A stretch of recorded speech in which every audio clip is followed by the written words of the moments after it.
اس لیے اب جا کے فرماتے ہیں حضرت رومی رحمت اللہ علیہ ارشاد فرماتے ہیں اینا دانستند ایشان از عما اینا دانستند ایشان از عما ہست فرق درمیان بے منتہا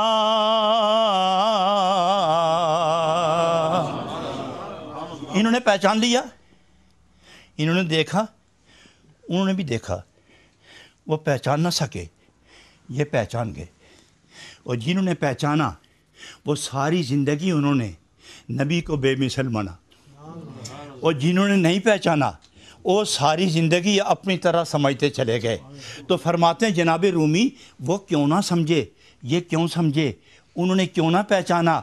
انہوں نے کیوں پہچانا، دو آنکھیں ان کی بھی ہیں، دو آنکھیں ان کی بھی ہیں، تو اللہ رب العالمین کے وہ محبوب جناب رومی فرماتے ہیں یہ اس لیے پہچان گئے کہ ان کی سر کی آنکھیں بھی کام کر گئیں، دل کی آنکھ بھی کھل گئی تھی، ان کی دل کی آنکھ بھی کھل گئی، اور ادھر جب خیال گیا تو اللہ نے فرمایا گھبراتے کیوں، وہ دیکھتے ہیں لیکن ان کی آنکھوں میں ہے ہی کچھ نہیں، کیوں؟ اس لیے کہ لا تعمل الابصار، دیکھتے تو ہیں، یہ آنکھیں تو اندھی نہیں ہیں، ولیکن تعمل القلوب التی فی الصدور، وہ آنکھیں جو حق و باطل کے درمیان فرق کرتی ہیں، وہ دل کے اندر ہیں، وہ مر گئی ہیں، وہ بجھ گئی ہیں، وہ اندھی ہو گئی ہیں، وہ کبھی نہ پہچانیں گے اور یہ کبھی نہ بھولیں گے، یہ کبھی نہ بھولیں گے۔ اس لیے فرمایا، اس لیے فرماتے ہیں کہ یہ اندھا ہونا یہ بھی بہت بڑی رب کی طرف سے مار ہے، ہلاکت ہے، تبار ہے، مرکز بے اعتبار ہے، یہ زندگی بے اعتبار اور مورد اعتبار، تباہی و بربادی جس کی دل کی آنکھ بند ہو جائے، یہ دو وجہ سے بند ہوتی ہے۔ دنیا دار کی اس وقت بند ہوتی ہے جب حرص غالب ہو اور حقیقت کی طلب ختم ہو جائے، حرص غالب ہو اور حقیقت کی طلب ختم ہو تو دل کی آنکھ بند ہوتی ہے، مگر اس کے کھلنے کے امکانات واضح ہوتے ہیں، یہ کسی کی نظر سے نظر لگے تو آنکھیں کھل جاتی ہیں، اور جو کفر کی بنا پر آنکھ اندھی ہو جائے وہ نہیں کھلتی تا وقت کہ خدا نہ کھولے۔ اور ایک دفعہ تو نبی پاک علیہ الصلوۃ والسلام دائیں بائیں دیکھ کے گھبرانے لگے، اور جو آئے اس پر ہی توجہ، تو رب نے فرمایا میرے محبوب ہدایت دینا میرا کام ہے، مشقت میں آپ نے آپ کو نہ ڈالو، یہ اختیار میں کسی کو دیتا ہی نہیں۔ میں قرآن کی آیت کا ترجمہ کر رہا ہوں۔ معزز حاضرین اب توجہ فرمائیں، اللہ نے فرمایا انک لا تہدی من احببت، انک لا تہدی من احببت، مورد جیسا بھی ہو، شان نزول جیسا بھی ہو، میں عموم پر نظر رکھے ہوئے ہوں۔ فرمایا انک لا تہدی من احببت، نبی پاک نے کسی کافر سے بھی اپنی نظر نہیں پھیری، اور یہی چاہا صبح و شام کہ یہ جنت جائے۔ اگر ایسا نہ ہوتا تو جسم لہولہان کرواتے، پنڈلیاں خون چکاں ہوتی، سینہ زخمی ہوتا، ہاتھ خون آلود ہوتے، کوڑا کرکٹ جسم پہ گرواتے۔ اس لیے فرمایا انک لا تہدی من احببت، چونکہ آپ رحمت للعالمین ہیں، اس عالمین میں کافر بھی ہے، آپ رحمت للعالمین ہیں، اس عالمین میں تیرے دوست بھی ہیں، تیرے دشمن بھی ہیں۔ ہم نے دیکھا ہے کہ دشمن پر بھی مہربانی اور دوست پر بھی مہربانی، اس لیے فرمایا کہ تیری محبت عام ہے، اور میں اعلان کرتا ہوں انک لا تہدی من احببت ولکن اللہ یہدی من یشاء، اسے میری مرضی پہ رہنے دو، ہم نے دوزخ بھی بھرنا ہے، تیری مرضی رہی تو دوزخ میں کون جائے گا؟ اور کوئی بات ایسی بتاؤ کہ ہو فعل خدا اور وہ ہو بے مقصد، ہو حکیم کا فعل اور اس میں حکمت نہ ہو خدا کا قانون اور اس میں کوئی اس میں عجیب قسم کی حکمت نہ ہو، فلسفہ نہ ہو، بناؤں میں دوزخ اور آباد نہ ہو، اور تجھے رحمت للعالمین بنا کے اتنی چھٹی دے دوں کہ دوزخ دیکھتا ہی رہ جائے اور جنت بھر جائے اور دوزخ خالی رہ جائے۔ اس لیے انک لا تہدی من احببت، تیری بھی مانوں گا لیکن اپنی زیادہ کروں گا۔ تیرے گستاخوں کے لیے وہ ہے اور میرے چاہنے والوں کے لیے وہ ہے۔ جو میرے لیے سجدہ کرے تو ادھر لے جا، اور جو تجھ سے منہ موڑے میں ان کو ادھر لے جاؤں گا۔ ایک جگہ آپ رکھیں، ایک جگہ میں رکھتا ہوں۔ ایک آپ انتخاب کر لیں اور دوسرا میں انتخاب کر لیتا ہوں۔ جو سجدے کریں تو ادھر لے جا ان کو، جو میرے سجدے کریں ان کو جنت لے جا، اور جو تجھ سے منہ پھیرے ان کو تم داخلت نہ کرنا، میں ادھر لے جاؤں۔ تو اس لیے میں آپ کی تسلی کے لیے کہتا ہوں کہ انک لا تہدی من احببت ولکن،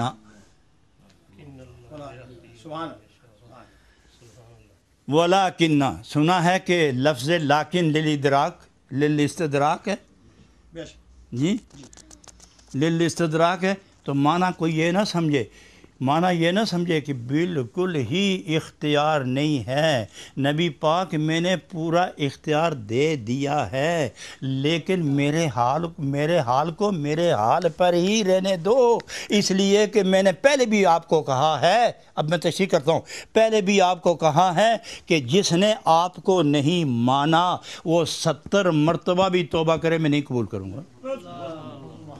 قرآن پاک میں ہے نا۔ اور جو ایک دفعہ ہی تجھے مان گیا اور 70 سال کا کافر، ہم راضی ہو جائیں گے؟ اور جو 70 سال کا کافر ایک دفعہ تجھے راضی کر لے، میں خود راضی ہو جاؤں گا۔ اور جو تجھے ناراض کر کے نفل بھی پڑھتا رہے اور 70,000 مرتبہ توبہ کرے، ہم نہیں چھوڑیں گے۔ تو ان کو یہیں کھلے میدان میں تو نہیں چھوڑیں گے نا، کوئی جگہ تو ان کو بھی دینی ہے، چونکہ میں کفیل ہوں، میں رب العالمین ہوں۔ جگہ دینا، روٹی، کپڑا، مکان، یہ میرے ذمہ ہے۔ یہ دنیا کے ادھورے بادشاہ یہ بھی اعلان کرتے ہیں کہ ہم روٹی بھی دیں گے، کپڑا بھی دیں گے۔ ارے تو کیا روٹی دے گا؟ تو خود اپنی روٹی کے لیے محتاج ہے۔ تو کیا روٹی دے گا؟ روٹی تو وہ دے گا جو کسی کا محتاج نہیں ہے، اور وہ میں ہوں، لہذا کپڑا بھی میں دوں گا، روٹی بھی میں دوں گا، اور مکان بھی میں دوں گا، اور پانی بھی میں دوں گا۔ جو میری مرضی سے آئیں گے نا، جن کو میں بھیجوں گا، ان کا کپڑا بھی جہنمی ہوگا، ان کا پانی بھی پیپ ہوگا، ان کی غذا بھی آگ ہوگی، ان کا ٹھکانہ بھی دوزخ ہوگا، اور یہ میں نے دینا ہے چونکہ میں رب ہوں، میرا ٹھیکہ ہے۔ اور جنہوں نے مجھے اور تجھے مان لیا ہے، بھیج،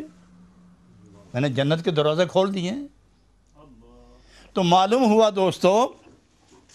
اس خوبصورت کیفیت پر کہ این دانستند ایشاں عظما ہست فرق درمیاں بے منتہا، نبی کریم صلی اللہ علیہ وسلم اور اپنے درمیان یکساں سمجھنے والوں، تمہارا قصور کیا ہے کہ زبان ہے مگر بولتی نہیں، آنکھ ہے مگر دیکھتی نہیں، ہاتھ ہیں مگر پکڑتے نہیں، قدم ہیں مگر چلتے نہیں، دل ہے مگر بولتا نہیں، مانتا نہیں، دماغ ہے مگر سمجھتا نہیں، اس لیے کہ ہر جگہ کفر کا غلبہ ہے۔ اور وہ لوگ نہیں، زبان بند ہے، بولتے ہیں، آنکھیں بند ہیں، دیکھتے ہیں، کان بند ہیں، سنتے ہیں، اور بیٹھے ہوئے آرام سے جہان کو دیکھ رہے۔ فرمایا اس لیے کہ وہ میرے ہو گئے، جب میرے ہوئے تو میں اپنوں کو دوسروں سے جدا تو کروں گا نا۔ تم دیکھو گے تو تمہاری نظر رکے گی، اور میرا بندہ دیکھے گا تو پہاڑ کا سینہ چیر کے بھی نظر نکل جائے گی۔ این دانستند ایشاں عظما ہست فرق درمیاں بے منتہا، بے منتہا، کوئی حد ہوتی تو ہم کہتے کہ اتنا فرق ہے، اتنا فرق ہے۔ تو وہ فرماتے ہیں جب حد ہی نہیں تو فرق کی، جب حد ہی نہیں ہے تو تم کس طرح محدود کرو گے؟ یہ شخص جس نے نبی کو نہیں پہچانا، اس کے اور نبی کے درمیان جو فرق ہے اس کی انتہا نہیں ہے، اس کی انتہا، اگر انتہا ہوتی تو ہم کہتے کہ اتنا فرق ہے، زمین اور آسمان کے فاصلے تو ناپے گئے ہیں، ایک آسمان کی موٹائی تو معلوم ہو گئی ہے، اور 7 آسمانوں کے درمیان کے پردے اور ان کی موٹائی، ان کا تو اندازہ لگ گیا۔ عرش کی لمبائی چوڑائی کو تو کہہ دیا گیا ہے، جہنم کی لمبائی اور گہرائی بتا دی گئی ہے، اور کیا نام ہے، جنت کی پہنائی بتا دی گئی ہے، سمندر کی پہنائی بتا دی گئی ہے، سورج کی ہماگیری بتا دی گئی ہے، لیکن فرمایا یہ سب حد کے اندر ہیں، مگر میرے نبی کا درجہ ان حدود سے آگے ہے۔ اگر حد ہوتی تو ہم بتاتے، جب حد ہی نہیں تو پھر اے منکر سن کہ تو اور ہے وہ اور ہیں، تو جہنم میں ہے وہ قاسم جنت ہے۔ اور یہ کہنا کہ یہ جہنم میں ہے اور وہ بھی جنت میں، یہ لفظ کوئی اتنا بڑا نہیں ہے، وہ یہ جہنم میں گیا انکار کر کے، اور حضور جنت جائیں گے، سب کو جنت عطا فرما کے جائیں گے۔ اور اسی لیے اللہ رب العالمین نے فرمایا میرے محبوب، میرا وعدہ ہے کہ ہم آپ کو راضی کریں گے، میرا وعدہ ہے کہ ہم آپ کو راضی کریں گے، اور وہ اسی سے راضی ہوں گے کہ جو ان